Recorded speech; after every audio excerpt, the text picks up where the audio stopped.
ये है 15/11/66 का रात्रि क्लास।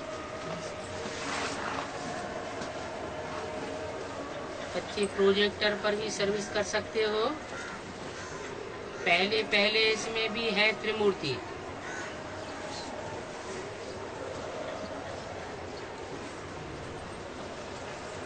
शिव के सहित।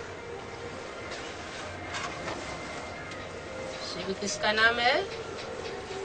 ज्योति बिंदु का नाम है शिव। और वो ज्योति बिंदु जिन 3 मूर्तियों के द्वारा प्रत्यक्ष होता है तब कहा जाता है त्रिमूर्ति शिव। प्रोजेक्टर में और प्रदर्शनी में अंतर है। प्रोजेक्टर सिर्फ देखने में आता है, हिलता डुलता नहीं है। और प्रदर्शनी में जड़ चित्र तो होता है, लेकिन उसमें समझानी ढेर की ढेर दी जाती है। लेकिन दोनों में बाप का परिचय दिया जा सकता है। ऊंची से ऊंची भगवान है, इनको सभी आत्माओं का बाप कहा जाता है। सभी आत्माओं का बाप, सिर्फ मनुष्य आत्माओं का बाप नहीं, सिर्फ मनुष्यों का बाप नहीं, कीट पशु पक्षी पतंगे जो भी आत्माएं हैं सबका बाप है। रचयिता कहा जाता है। बस इसी ही चित्र पर खड़ा हो जाना चाहिए। इस चित्र पर, त्रिमूर्ति के चित्र पर। त्रिमूर्ति के चित्र में कौन सी मूर्ति रचयिता है? ब्रह्मा विष्णु शंकर, ये तीनों तो रचना है शिव की। लेकिन शिव कोई साकार तन में प्रवेश करके रचयिता भी बनता है। समझते हो कि यही बाप है और बाप से जरूर वर्षा मिलेगा। चित्र भी बनाए जाते हैं, चित्र चरित्र की यादगार होते हैं, परंतु वो है निराकार। चित्र तो है लेकिन निराकारी स्टेज वाला है। विष्णु 4 भुजाओं वाला है। ये है 2 लक्ष्मी नारायण, 2 नारायण की भुजाएं, 2 लक्ष्मी की भुजाएं। भुजा माना मददगार, माने ईश्वरीय कार्य में 2 आत्माएं, जगदम्बा और वैष्णवी, ये 2 शक्तियां मिलकर के नारी की 2 भुजाएं बनती हैं। और रामकृष्ण की 2 आत्माएं, 2 सहयोगी शक्तियां मिलकर के पुरुष की 2 भुजाएं बनती हैं। ये चारों आत्माओं का स्वभाव संस्कार का जो कॉम्बिनेशन है वो विष्णु कहा जाता है।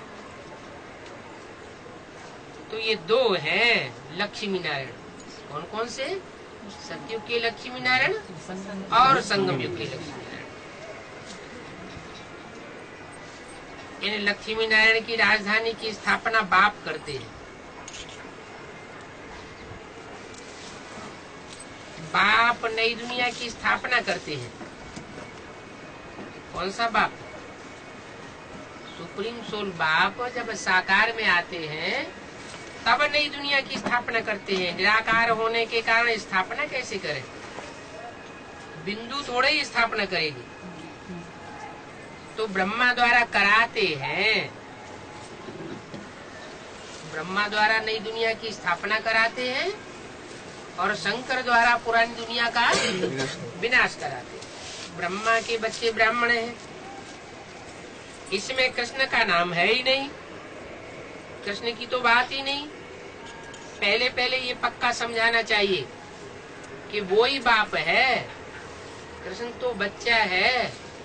राम बाप को कहा जाता है और बाप को ही पुकारते हैं कि हम पतित हैं। ये बाप पतित पावन, आओ हम पतितों को पावन बनाओ, दुख हरो सुख करो। अब प्रश्न उठता है कि बाप आते कब है?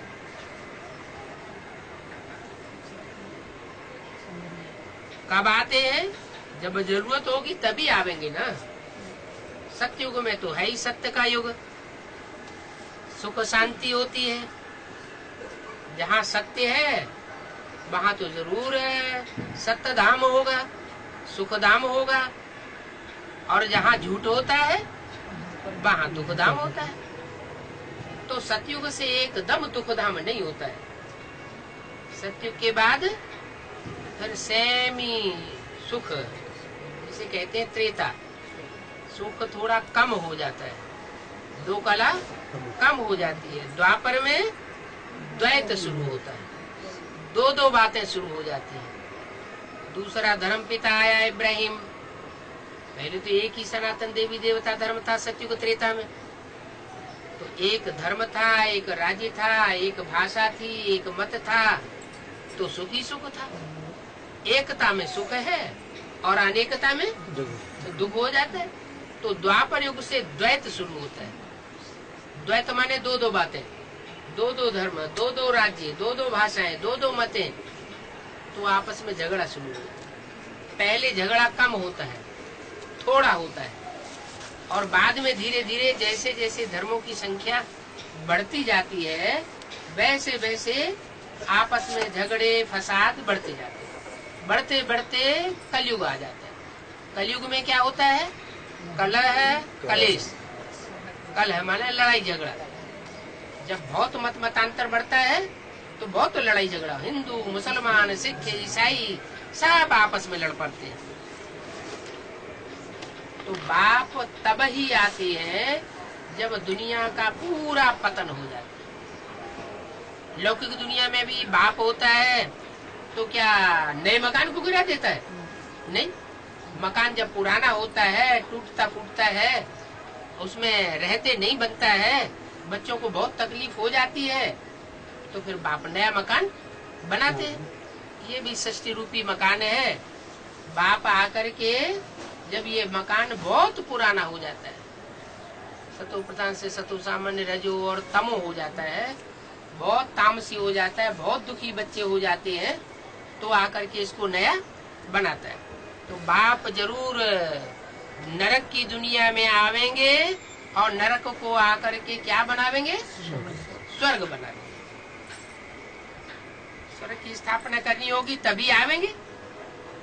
स्वर्ग आता ही है नरक के बाद। अभी कलयुग नरक है। बाप कहते हैं जब पुकारते हैं तभी मुझे आधार लेना पड़ता है। क्या?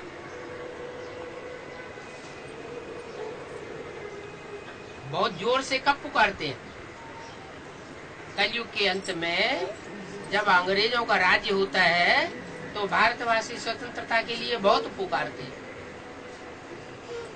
हे पतित पावन आओ,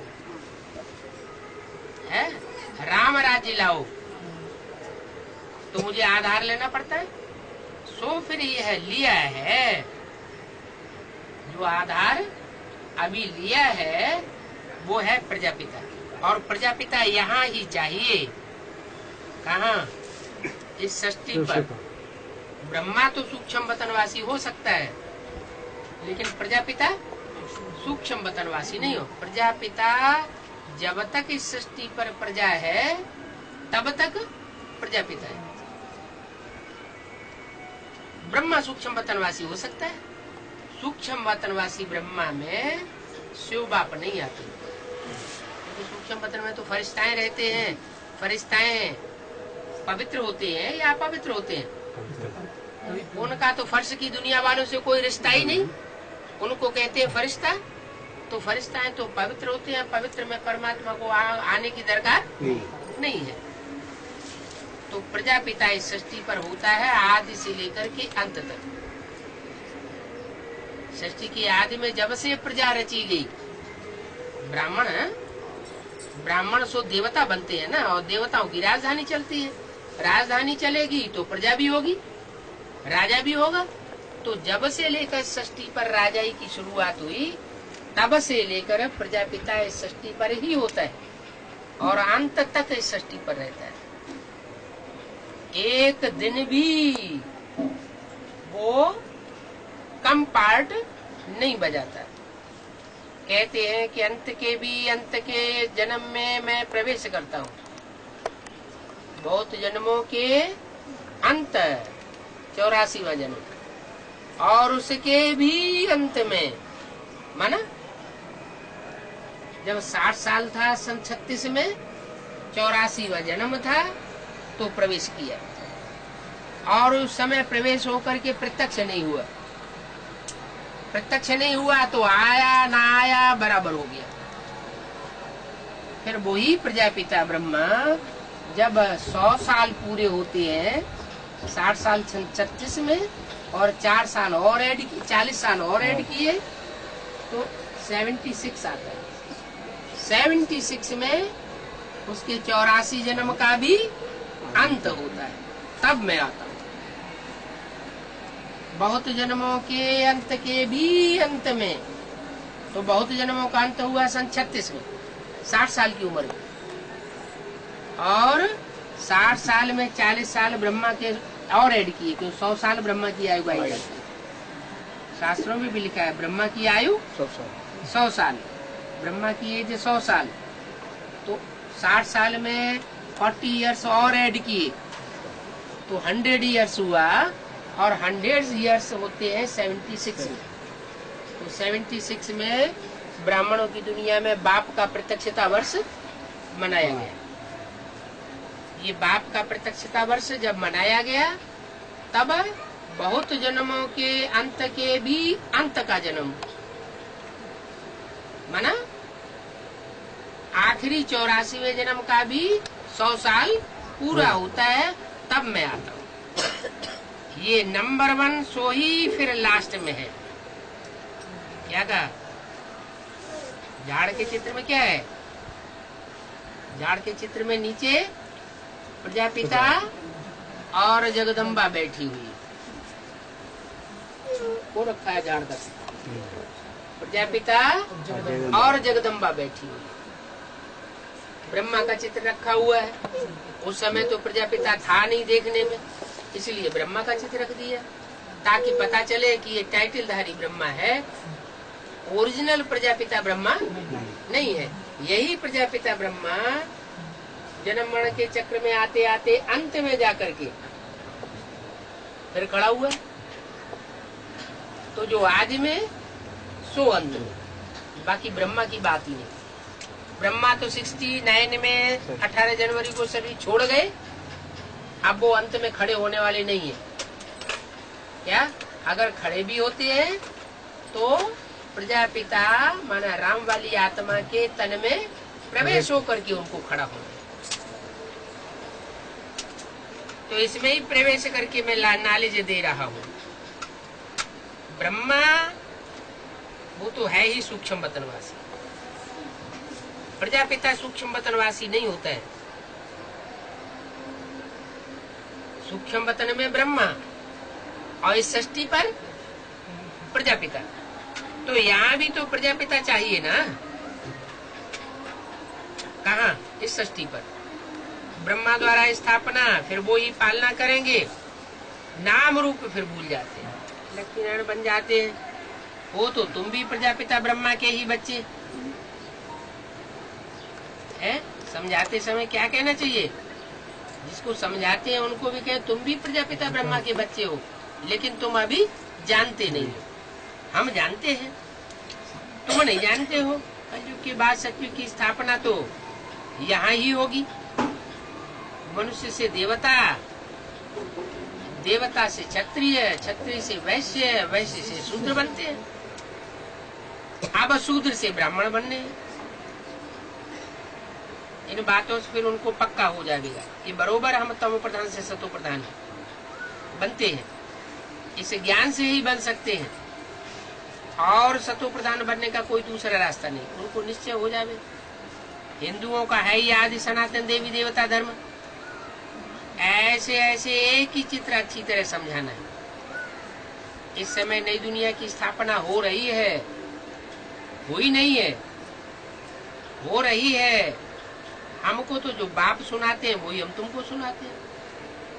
इनकॉग्निटो स्थापना हो रही है, सर्व की सदगति ज्ञान से होती है। ज्ञान सागर तो बाप ही है। अज्ञान अंधेरा अब खत्म होना है। जिन्होंने कल पहले वर्षा लिया होगा वही आकर के लेंगे। अभी कलयुग में कितने ढेर मनुष्य हैं, फिर सतयुग में कम हो जाएंगे। क्यों? सतयुग में देवताएं होते हैं और कलयुग में सब राक्षस संप्रदाय होते हैं।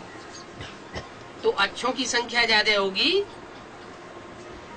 या बुरों की संख्या ज्यादा होगी? अच्छों की संख्या ज्यादा होती है। देवताएं जो श्रेष्ठ किस्म की होती है वो थोड़े होते हैं।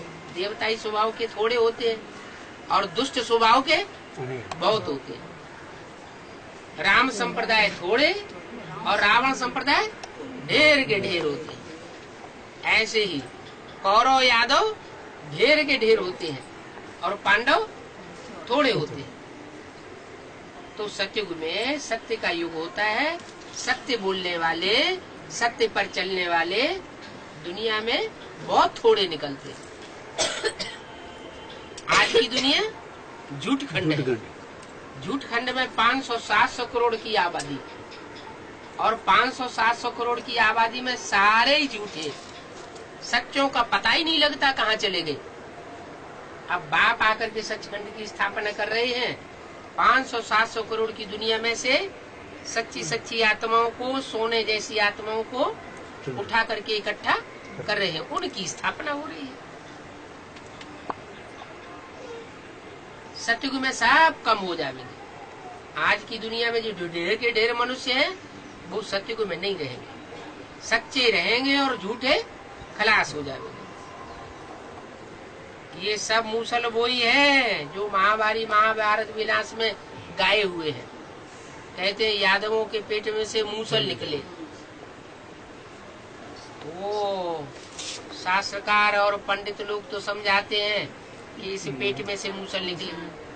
अब इस पेट में से मूसल थोड़े ही निकलते हैं। ये बुद्ध रूपी पेट है। कहते हैं ना तुम्हारे पेट में बात नहीं पचती, तो बात इस पेट में पचाई जाती है। इस पेट में तो बुद्ध रूपी पेट की बात है।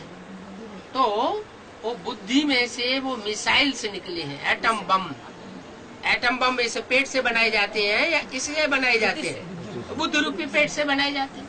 तो बुद्ध रूपी पेट से जो मूसल निकले हुए हैं, मिसाइल से निकले हुए हैं, इन मिसाइल से वो यादव कौन, रूस और अमेरिका सारी दुनिया का खलासा कर देंगे। वही कल पहले वाले मूसल है। पहले भी निकले थे, दुनिया का विनाश हुआ था और 5 पांडव बचे थे। क्या 5 पांडव को मतलब 5 नहीं, उंगलियों पर गिने जाने योग्य थोड़ी सी आत्माएं बची थी। अभी विनाश तो जरूर होना है। ये एटम बम जो बने हैं वो तो काम आवेंगे जरूर। ये हमारे घर की सजावट के लिए नहीं बने हैं। ये इनसे काम जरूर होगा। क्या काम होगा? सारी सृष्टि का विनाश सामने खड़ा हुआ है। 3-4 सालों की राजाई, 3-4 साल में भी ये विनाश हो सकता है। लो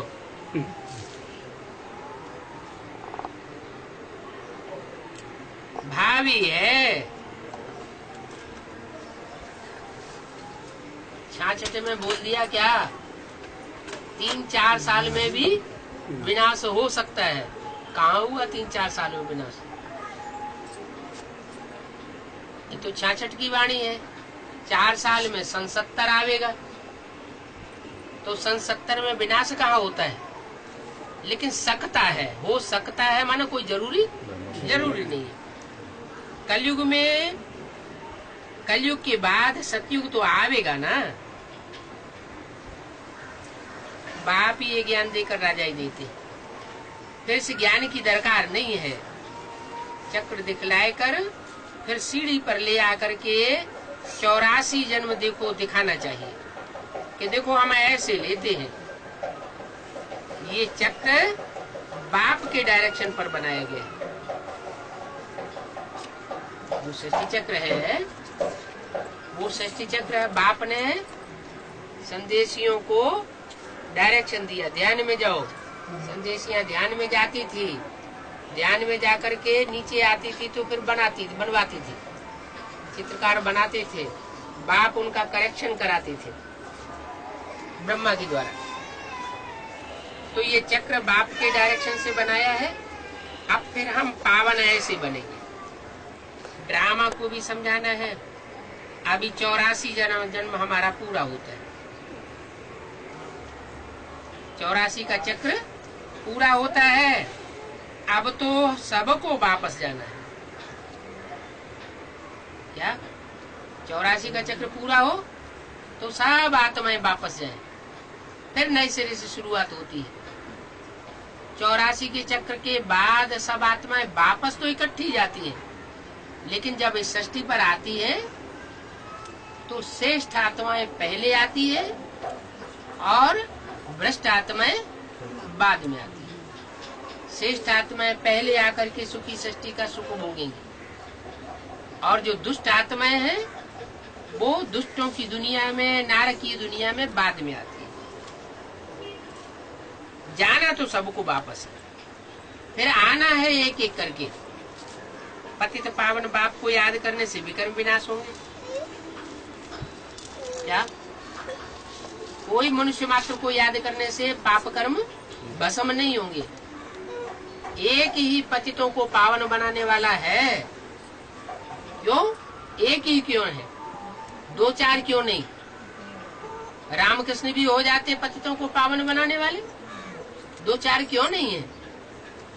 क्योंकि एक ही ऐसा है जो इस सृष्टि में जन्म मरण के चक्र में नहीं आता है। बाकी जितनी भी मनुष्य आत्माएं सब जन्म मरण के चक्र में आती है। इस सृष्टि में जन्म मरण के चक्र में आती है तो संग के रंग में आती है। जब संग के रंग में आती है तो पाप का, पुण्य का लेप छेप लगता रहता है, और उस सुप्रीम सोल को पाप पुण्य का लेप छेप नहीं लगता है। तो वही है जो ज्ञान का सागर है, पतित पावन है। उस पतित पावन की याद से हमारे पाप कर्म भस्म हो जाएंगे। बाप कहते हैं मैं हूँ ज्ञान का सागर,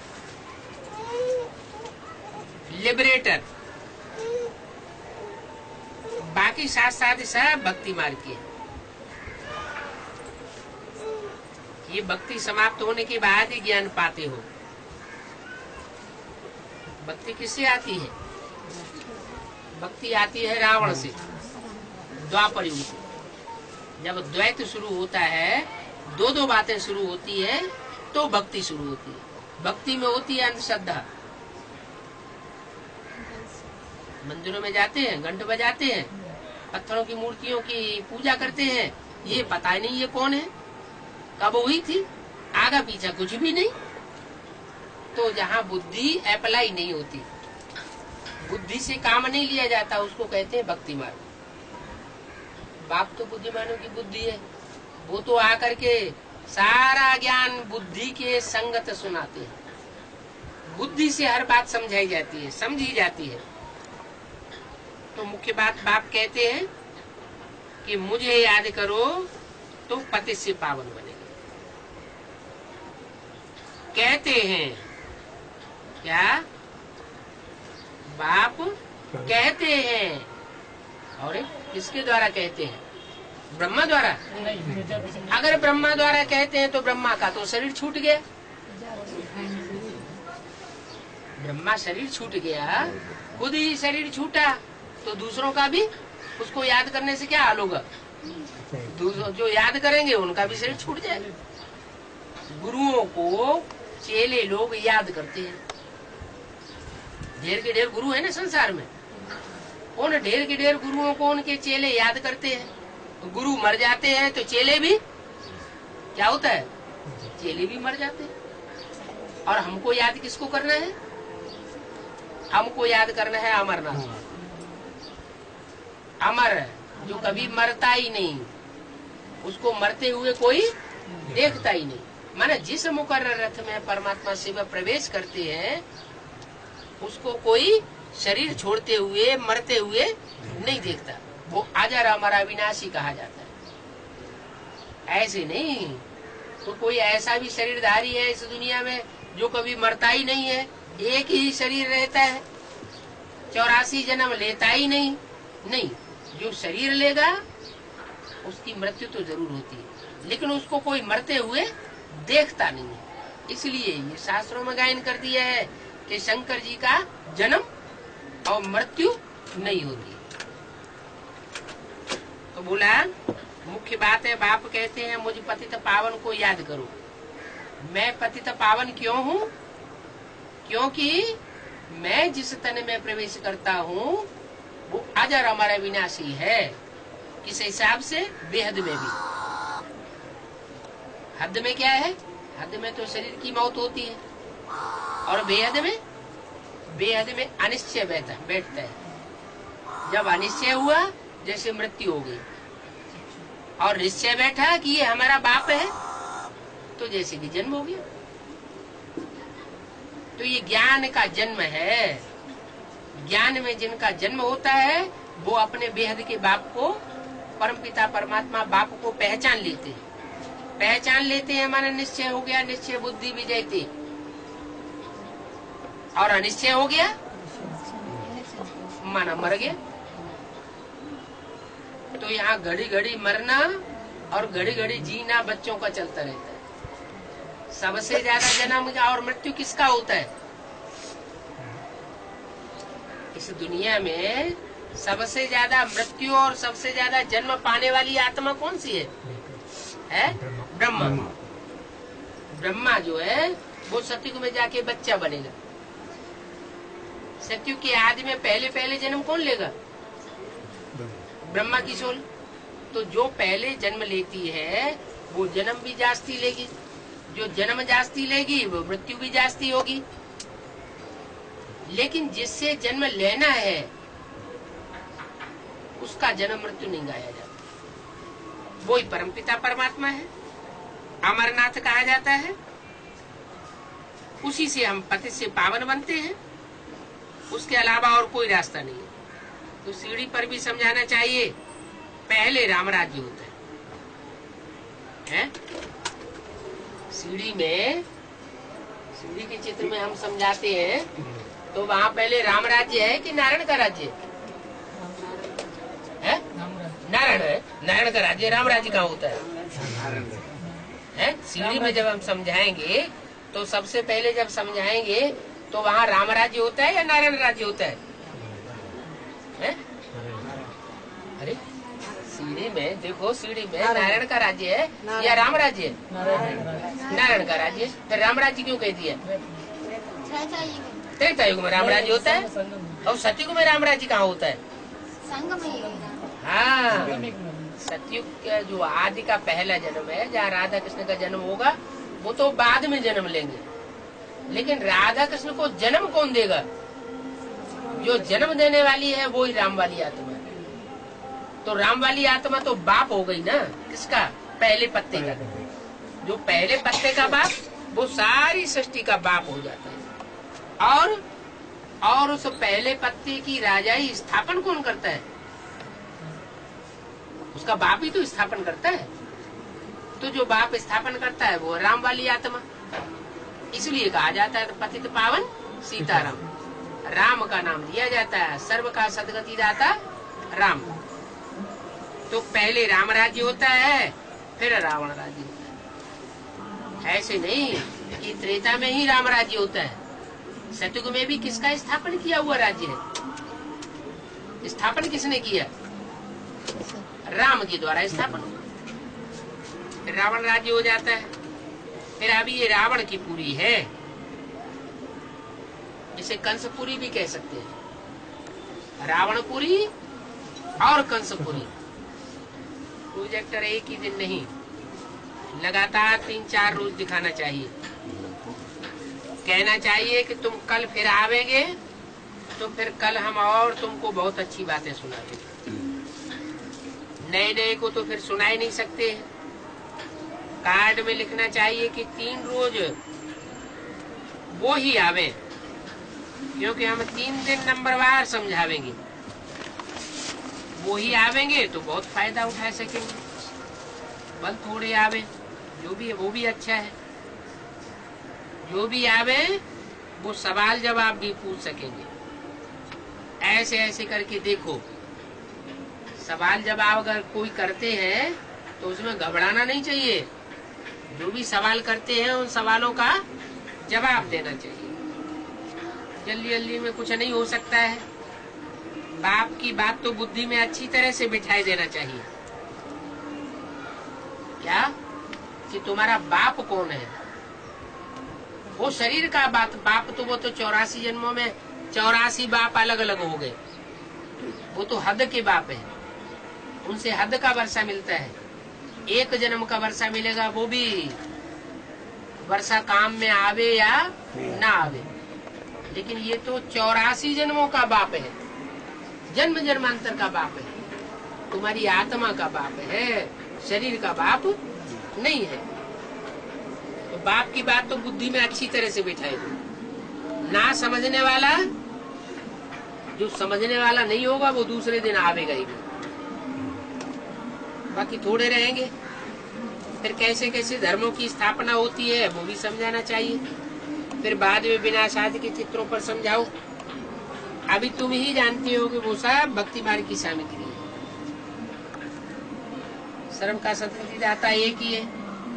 बाप कहते हैं इन सबको भूल जाओ। जो भी शास्त्रों में ढेर के ढेर देवताओं के नाम आए हुए हैं उन सबको भूल जाओ, सिर्फ मुझे याद करो। अच्छा, मीठे मीठे सपूत आज्ञाकारी सर्वश्रेष्ठ बच्चों को सर्वमधुर निवासियों के सहित बाप दादा माता पिता का याद प्यार और नमस्ते। ये दूसरा रात्रि क्लास है 17/11/66 का। बच्चे माँ बाप के पास बैठे।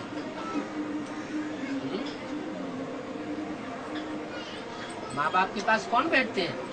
बच्चे है। 500 करोड़ बच्चे नहीं बैठते हैं। सृष्टि में 500 करोड़ आत्माएं हैं, 500 करोड़ मनुष्य आत्माएं हैं। तो वो माँ बाप के पास नहीं बैठते हैं? वो तो नहीं बैठते। तो वो बैठते नहीं है तो वो माँ बाप के बच्चे भी हैं। फिर किसके बच्चे हैं? वो किसके बच्चे हैं? और जिसके बच्चे होंगे उनके पास बैठते होंगे। इब्राहिम बुद्ध क्राइस्ट गुरु नानक के पास बैठते होंगे, उनके बच्चे होंगे तो उन्हीं के पास बैठेंगे। दीदी दादी दादाओं के बच्चे होंगे तो दीदी दादी दादाओं के पास बैठेंगे। और भगवान बाप के बच्चे होंगे तो भगवान बाप के पास बैठेंगे। वो दीदी दादी दादा कह देते हैं भगवान तो बिंदी है, तो बिंदी के पास कैसे बैठेंगे? बिंदी के पास बैठने और खड़े होने की तो बात ही नहीं। बिंदी के लिए कहा जाएगा खड़ी है, बैठी है, लेटी है, ऐसे थोड़ा ही कहा जाएगा। बिंदु जब साकार में प्रवेश करे, साकार शरीरधारी बने, तब ही कहा जाता है कि बैठे उठे, नहीं तो कैसे कहा जाएगा। इसका मतलब ये हुआ कि वो सुप्रीम सोल बाप जब इस सृष्टि पर आते हैं तो वो ज्योति बिंदु जो है, जो कभी जन्म मरण से न्यारा है, गर्भ से जन्म नहीं लेता है, उसका अपना शरीर नहीं है, वो कोई न कोई मनुष्य तन में प्रवेश करता है, मुकर्रर रूप से प्रवेश करता है। जिस मुकर्रर तन में प्रवेश करता है वो है सृष्टि का, मनुष्य सृष्टि का जगत पिता। और जगत पिता के साथ जगदम्बा भी है। जगदम्बा कहो, ब्रह्मा कहो, बात एक ही है। तो ब्रह्मा और प्रजापिता, जगत पिता और जगदम्बा, इन दोनों के पास कौन बैठेंगे? जो बच्चे होंगे। कौन से बच्चे होंगे?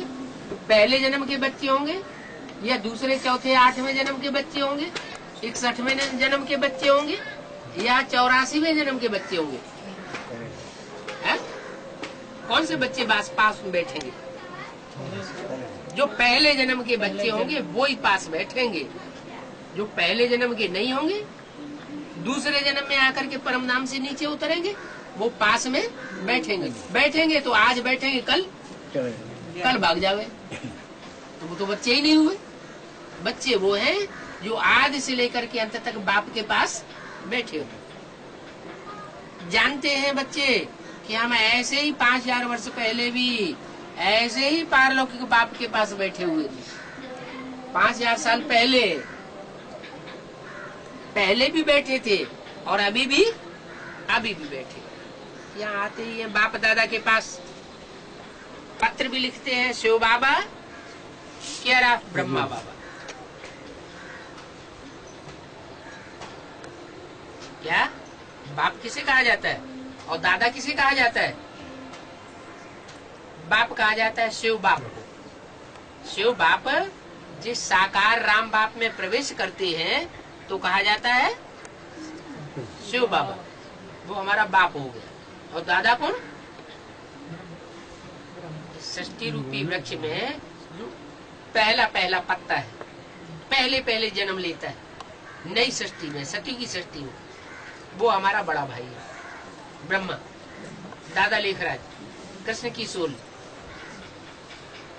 तो तुम बाप दादा के पास आए हो और लिखते भी हो शिव बाबा कह रहा ब्रह्मा। शिव बाबा ब्रह्मा बाबा अक्षर पर भी कोई समझते नहीं है कि शिव बाबा कौन है और ब्रह्मा बाबा कौन है। दोनों के साथ बाबा जुड़ा हुआ है। बाबा साकार का नाम है या निराकार का? साकार। एक होता है शिव बाप, वो बिंदु बिंदु आत्माओं का बाप है। हम आत्मा बिंदु, ये सब आत्माएं बिंदु, और वो बिंदु आत्माओं का बाप ज्योति बिंदु, वो सिर्फ बाप है। कोई दूसरा संबंध बनता नहीं है आत्म की स्थिति में। फिर जब वो किसी शरीर में प्रवेश करता है तो सब संबंध बनते हैं। वो हमारा ग्रैंडफादर भी है, ग्रैंडफादर माना बाबा। सारे संबंध है शरीर में आने के बाद बनते हैं। कहते हैं ना, तुमेव माता च पिता तुमेव, तुमेव बंधु च सखा तुमेव, तुमेव द्रविणम मम देव देव, ऐसे कहते हैं ना। तो सब कुछ एक के साथ संबंध जोड़ते हैं, अनेक प्रकार के संबंध हो जाते हैं। तो कहते हैं शिव बाबा और ब्रह्मा बाबा, माने ब्रह्मा के तन में शिव आता है तो ब्रह्मा बाबा है, उसको शिव बाबा नहीं कहेंगे। और वही जब राम वाले व्यक्तित्व में प्रवेश करता है तो है शिव बाबा। तो बोला शिव बाबा और ब्रह्मा बाबा, इन अक्षरों पर भी कोई समझते नहीं है गहराई से। ये जरूर है कि मनुष्य सृष्टि का ये नाटक है, ये भी समझते हैं कि सृष्टि चक्र फिरता है, कलयुग के बाद फिर सतयुग होगा। संगम युग का कोई को पता नहीं है, परंतु गाया हुआ है। ये मेले हैं भक्ति मार्ग के। कौन से? जिन मेलों में भगवान प्रैक्टिकल में नहीं होता है वो है भक्ति मार्ग के मेले। अब ये जो मेगा प्रोग्राम हो रहे हैं इनमें प्रैक्टिकल में साकार में भगवान है नहीं है, तो उनको कहेंगे भक्ति मार्ग का मेला। वो दुर्गति करने वाला मेला है। और जहाँ भगवान प्रैक्टिकल में हो वो है सदगति करने वाला मेला। उन मेलों में जाकर के मेले होते हैं, और इस मेले में जहाँ भगवान प्रैक्टिकल में आकर के मिलन मेला मनाता है उस मेले में आकर के स्वच्छ बनते हैं। सच्चा मेला ये है आत्माओं और परमात्मा का मेला। आत्माएं शरीर के द्वारा और परमात्मा भी शरीर के द्वारा बच्चों से आकर के प्रैक्टिकल में मिलते हैं, वो है सच्चा मेला। और झूठे मेले कौन से हैं? भक्ति मार्ग के वो मेले झूठे हैं जिनमें भगवान बाप तो होता ही नहीं, प्रैक्टिकल में होता नहीं, सिर्फ मुख से बोलते रहते हैं, कीर्तन गाते रहते हैं, लेकिन मिलता तो है ही नहीं। जानते हो हम वेद के बाप से वर्षा ले रहे हैं। संगम युग में वेद का बाप आया हुआ है, अभी समझ में आया है। बाप कहते हैं तुम अपने जन्मों को नहीं जानते थे क्या? तुमने 84 जन्म पूरे लिए हैं, ये भी नहीं जानते थे। 84 का चक्कर तो है, लेकिन ये कोई नहीं जानता कि हमने कितने जन्म लिए। अब बाप आकर के बताते हैं कि तुम बच्चों ने 84 जन्म लिए। उन्होंने 84 जन्म नहीं लिए हैं। किन्होंने? जो मेरे सन्मुख आकर के नहीं पढ़ते हैं, जो सन्मुख आकर के पढ़ते हैं, उन तुम बच्चों ने 84 जन्म लिए हैं। और जो मेरे सन्मुख नहीं आए, दूर ही है, माउंट आबू में तो बैठे हैं, लेकिन मेरे सन्मुख नहीं आते, तो उन्होंने 84 जन्म नहीं लिए। तुमने पूरे 84 जन्म लिए। मनुष्य कोई जानवर आदि का जन्म नहीं लेता है। कह देते हैं कि मनुष्य आत्मा 84 लाख योनियों में जाती है, और 84 लाख योनियों में जाने की दरकार क्या है? मनुष्य में जन्म लेकर के, मनुष्य योनि में जन्म लेकर के पाप नहीं भोगे जा सकते। मनुष्य योनि में भी तो पाप भोगे जा सकते हैं, बल्कि मनुष्य योनि में ज्यादा दुख होता है। क्यों? क्योंकि इंद्रियां ज्यादा हैं। जितनी जास्ती इंद्रियां होंगी उतना जास्ती दुख होगा। इंद्रियां जास्ती होंगी तो सुख भी जास्ती होगा, कम इंद्रियां होंगी तो दुख भी कम होगा। तो मनुष्य को जानवर बनने की दरकार नहीं है। मनुष्य आत्मा मनुष्य में ही, मनुष्य योनि में ही जन्म लेकर के ज्यादा से ज्यादा सुख भोग सकती है, ज्यादा से ज्यादा दुख भोग सकती है। अगर पाप कर्म करती है तो मनुष्य योनि में ही जन्म लेकर के ज्यादा पाप भोग सकती है, ज्यादा दुख भोग सकती है। दूसरे योनि में जाने की क्या दरकार है? ये आत्मा बीज है, ये शरीर वृक्ष है। जैसा बीज होगा वैसा ही तो वृक्ष पैदा होगा। मनुष्य की आत्मा है, तो मनुष्य की आत्मा दूसरा शरीर कैसे धारण करेगी? आम का बीज होगा तो आम का ही तो पेड़ पैदा होगा। आम के पेड़ से दूसरा अमरूद का पेड़ कैसे पैदा हो जाएगा? जैसा बीज वैसा। तो हमारी आत्मा की जो जाति है वो मनुष्य जाति की आत्मा है। तो मनुष्य की आत्मा, मनुष्य जाति की आत्मा जहाँ कहीं भी जन्म लेगी वो मनुष्य योनि में जन्म। हाँ, इतना हो सकता है कि मनुष्य सुधरता है तो देवता बन जाता है, और मनुष्य बिगड़ता है तो राक्षस बन जाता है। राक्षसों को भी 2 हाथ पांव होते हैं, देवताओं को भी 2 हाथ पांव होते हैं। अंतर तो नहीं होता, स्वभाव संस्कार में अंतर होता है। तो मनुष्य कोई जानवर का जन्म नहीं लेते हैं। जिनको निश्चय है वो ही बाप दादा के पास आते हैं। क्या? इन ज्ञान की बातों पर जिनको निश्चय नहीं है वो बाप दादा के पास नहीं आते। अब निश्चय ही नहीं है तो आकर के क्या करेंगे? नए नए को ले आते हैं तो बाबा को फिर सारी पुरानी पॉइंट सुनानी पड़ती है। क्या? तो क्या करना चाहिए है? बाबा से अगर गहरी गहरी बातों की पढ़ाई पढ़नी है तो क्या करना चाहिए? नयों को नहीं लेकर के आना चाहिए। जो पुराने पुराने हैं, जिन्होंने बाप के घर में जाकर के भट्ठी कर ली है 9 दिन भट्ठी में पके हैं। जैसे आत्मा है ना, 9 महीने पेट में पकती है, फिर पक्की होकर के जन्म लेती है, प्रत्यक्ष होती है दुनिया में। ऐसे ही आत्मा इस पुरानी दुनिया से ममत्व तोड़े, अनिश्चय बुद्धि बने, ये दुनिया बेकार, फिर जाकर के बाप के घर में भट्ठी करे।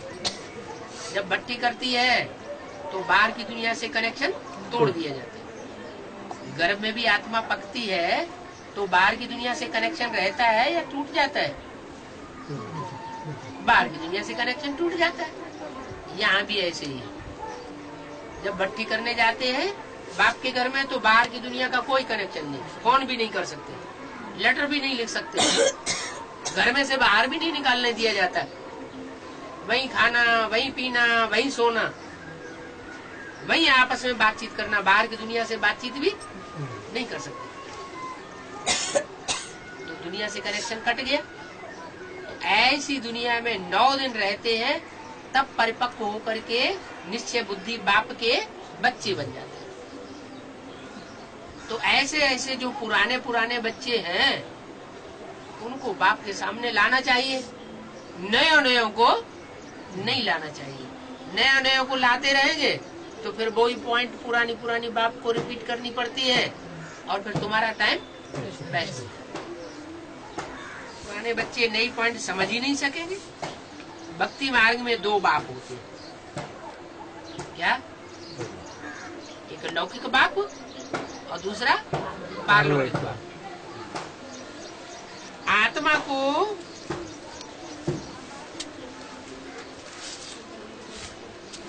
देख करके पारलौकिक बाप पुकारते, बाबा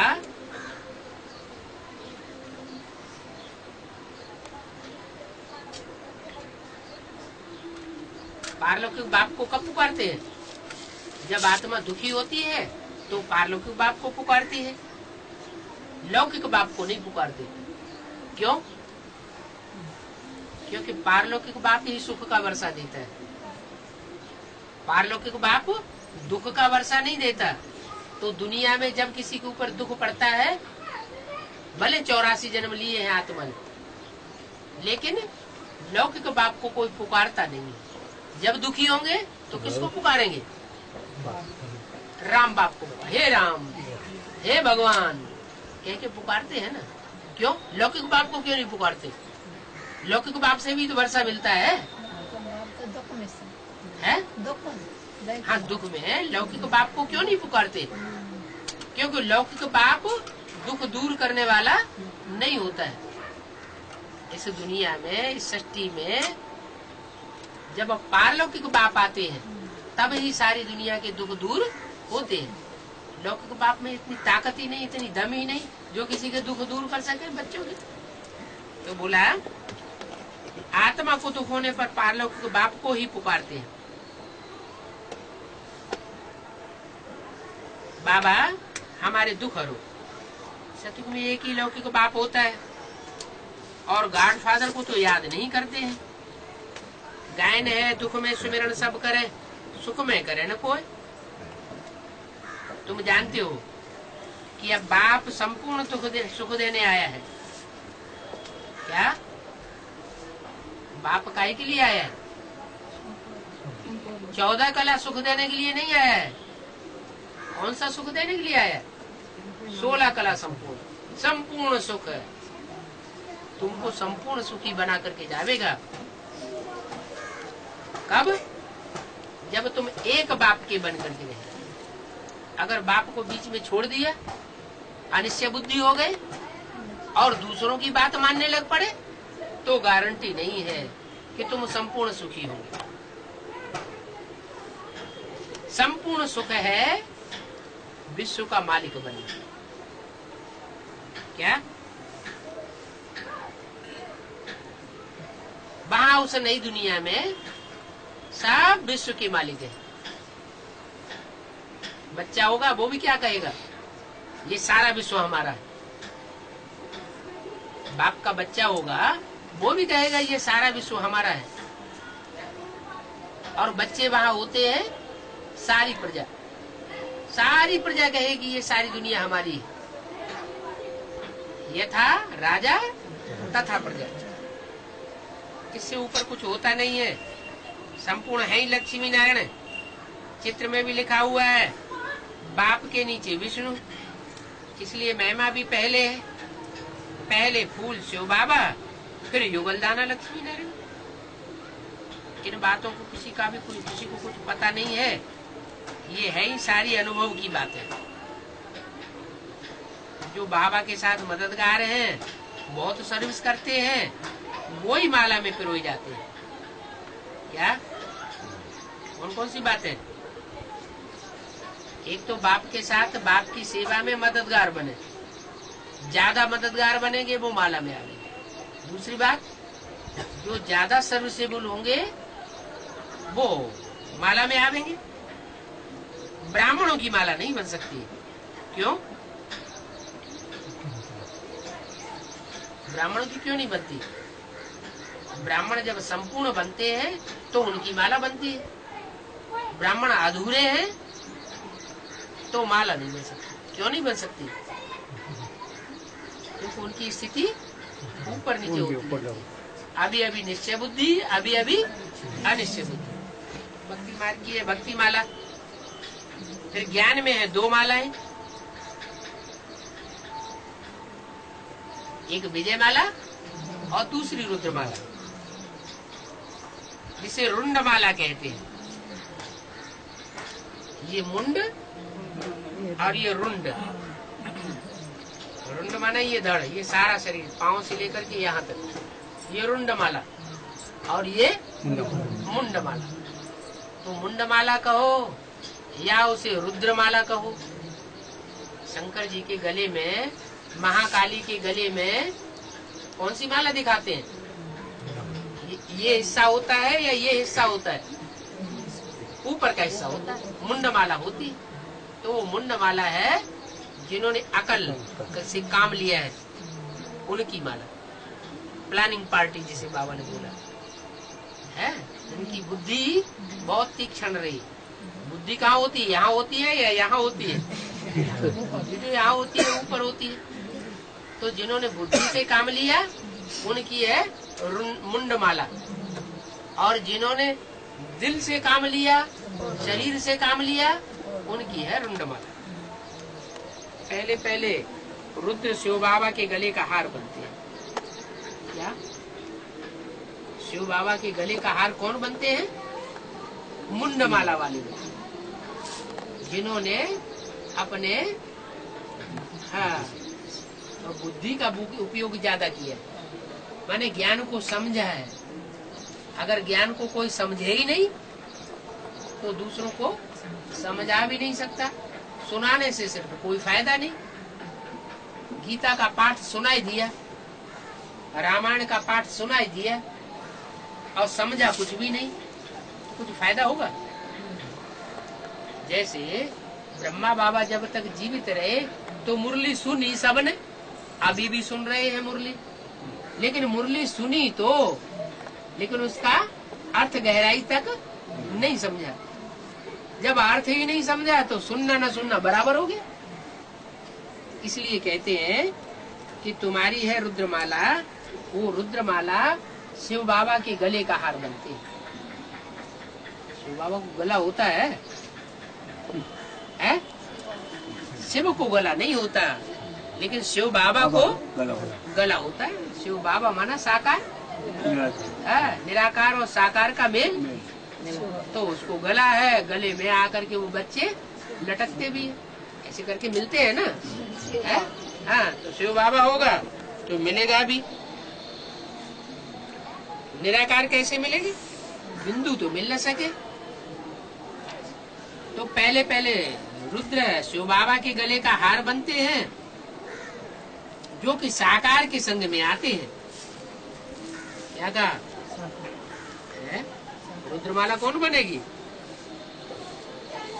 जो साकार रुद्र है, शंकर को कहते हैं रुद्र, रौद्र रूप धारण करने वाला है। तो वो रौद्र रूप धारण करने वाला जो शंकर है, जो सारी दुनिया के विनाश के निमित्त बनता है, सारी दुनिया से पापी असुर वो सब का खलासा हो जाता है, उनके लिए विकराल रूप धारण कर लेता है।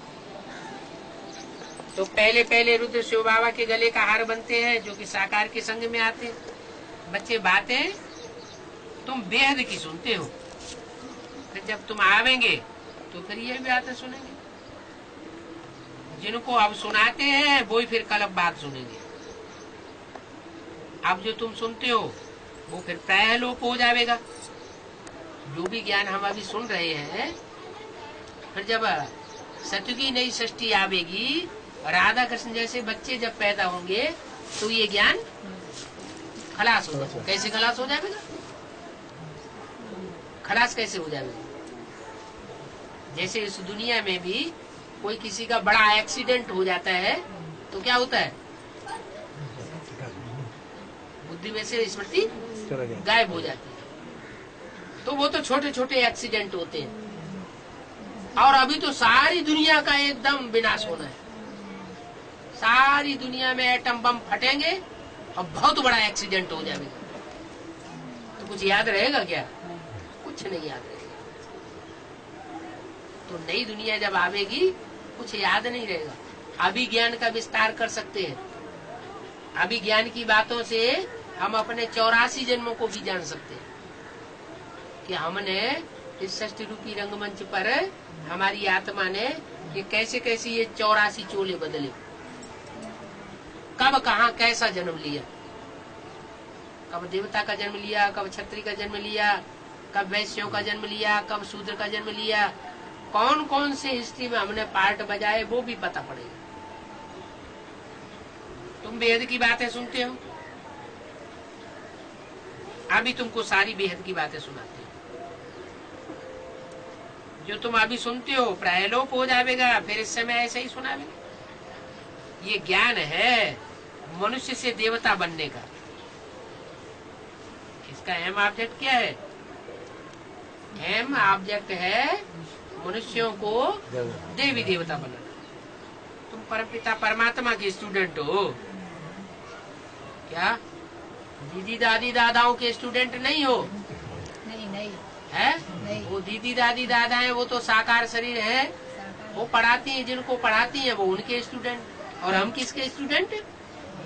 हम परम पिता परमात्मा हमको पढ़ाता है, पढ़ाएगा परम पिता परमात्मा।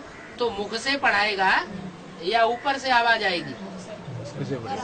वो तो मुसलमान लोग कहते हैं अल्लाह मियाँ ने ये फरमाया, अल्लाह मियाँ ने वो फरमाया। अब उन मुसलमानों से पूछा जाए कि तुम्हारा अल्लाह मियाँ ऊपर से आवाज करता है क्या? ऊपर से तो आवाज नहीं करता। तो मुसलमान लोग ये जो गाते हैं वो कहाँ की यादगार है? संगम युग में उस समय जो मुसलमान आत्माएं वहाँ बैठी हुई है, भक्ति मार्ग का फाउंडेशन डालने वाली, वो कहती है भगवान हमको सुनाता है, फिर हम तुमको सुनाते हैं। दादी क्या कहती है? भगवान ने हमको सुनाया और हम तुमको सुनाते हैं। भगवान सुना के चला जाता है, फिर हम तुमको ज्ञान सुना करके नई दुनिया बना के देते हैं। कौन सी नई दुनिया बना के देते हैं? ईंटों का सुखधाम, ईंटों का शांति धाम बना के देते हैं। अरे कोई को विश्वास नहीं बैठता है, निश्चय नहीं बैठता है, भगवान आया हुआ है तो कहते हैं चलो माउंट आबू, चलो हम तुम्हें सुखधाम शांति धाम दिखावे। तो वहाँ का भवका देख करके जो छोटे छोटे बच्चे होते हैं वो प्रभावित हो जाते हैं। तो ये ज्ञान तो है देवता बनाने के लिए। तुम परमपिता परमात्मा के स्टूडेंट हो, कोई दीदी दादी दादाओं, कोई मनुष्य मात्र गुरु के स्टूडेंट नहीं हो। भगवान ब्रह्मा को नहीं कहा जाता है। क्या कहा है? ये क्यों कह दिया भगवान ब्रह्मा को नहीं कहा जाता? अच्छा विष्णु को कहा जाता है? विष्णु को भी भगवान नहीं कहा जाता। किसको कहा जाता है? जो देव देव महादेव, देवताओं में सबसे बड़ा देवता है, उसको भगवान कहा जाता है। ब्रह्मा भी पढ़ने वाला है। क्या कहा? ब्रह्मा भी पढ़ने वाला है। ब्रह्मा व शिव बाबा विष्णुपुरी स्थापन कर रहे हैं। तुम्हारा एम ही है नारी से लक्ष्मी बनने का। सारी राजाई चाहिए। क्या कहा? एम ऑब्जेक्ट क्या है? नारी से लक्ष्मी बनना। नारी से शिखंडी बनने का तो लक्ष्य नहीं है, हैं? महाभारत में एक शिखंडी भी था, थोड़े समय के लिए वो पुरुष बन जाता था, फिर थोड़े समय के लिए स्त्री बन जाता था। क्या मतलब हुआ? रुद्रमाला के मणके क्या है? पुरुष है या स्त्री है? स्वभाव संस्कार से पुरुष है। भले स्त्री चोला हो किसी का, क्या, लेकिन स्वभाव संस्कार आखिर में उनका कौन सा बन जाएगा? पुरुष स्वभाव संस्कार बन, क्योंकि राजाएं हैं जन्म जन्मांतर। तो जन्म जन्मांतर के राजाएं होने के कारण भले इस जन्म में किसी का स्त्री चोला है, वो भी हार्मोन्स चेंज होकर के क्या बन जाएगा? पुरुष बन जाएगा। तो नारी से तुमको क्या बनना है? हैं? नारी से क्या बनना है? लक्ष्मी बनना है।